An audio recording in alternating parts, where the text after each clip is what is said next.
Assalamualaikum warahmatullahi wabarakatuh. Perkenalkan Pak, nama saya Dewi Suryani dari Prodi yang Perkawasan Hukum. Sebelumnya terima kasih kepada Bapak Joko Gunawan yang sudah mengizinkan saya untuk bertanya dalam sesi tanya jawab. Izin bertanya Pak, bagaimana cara menguatkan integritas kefokusan fondasi pada diri kita dalam menghadapi berbagai macam aspek permasalahan yang terkait pada diri perkuliahan. Atas waktu dan tempat saya ucapkan terima kasih. Wassalamualaikum warahmatullahi wabarakatuh. Bagaimana mempertahankan integritas diri terhadap bermacam permasalahan ya? Ya sebetulnya simpel saja jawabnya. Pertama, jangan pernah membandingkan diri kita dengan orang lain. Itu yang pertama. Karena apa? Karena setiap orang mempunyai kelebihan dan kekurangan yang berbeda. Kemudian yang kedua, nikmatin prosesnya. Di kehidupan kita nih selalu memang banyak ada masalah. Setiap kapanpun pasti ada masalah. Nikmatin saja prosesnya. Karena segala sesuatu itu kan memang butuh proses. Jadi kalau misalnya nanti ada permasalahan, kalau bisa jangan diumbar ke publik juga. Karena selama kita umbar di publik, orang itu punya pandangan positif dan negatif. Jadi kita tidak bisa menyenangkan semua orang. Jadi kalau misalnya ada masalah, ya silakan sampaikan kepada pembimbing tadi. Kalau ada pembimbing di kampus, silakan sampaikan ke pembimbing. Nah, begitu juga dengan teman-teman, begitu kan ya.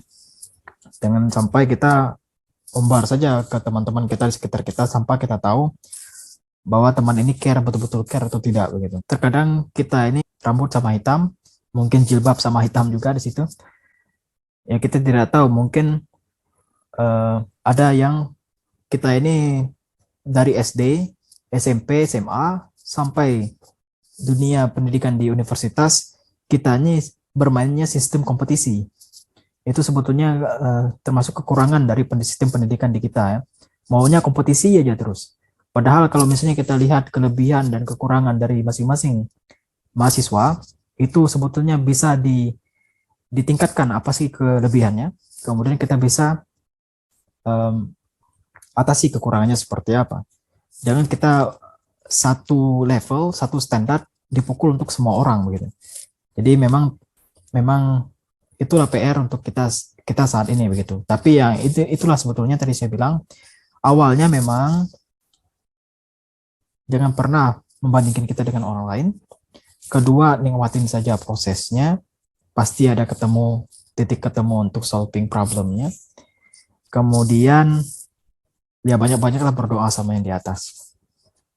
Karena memang tanpa yang di atas pun juga kita tidak bisa ngapa-ngapain juga begitu. Jadi ya ingat-ingat saja. Keempat, terakhir, kalau masih ada orang tua, masih ada ibu di rumah, masih ada bapak di rumah, ya ajaklah bapak atau ibu makan tiap minggu sekali atau sebulan sekali.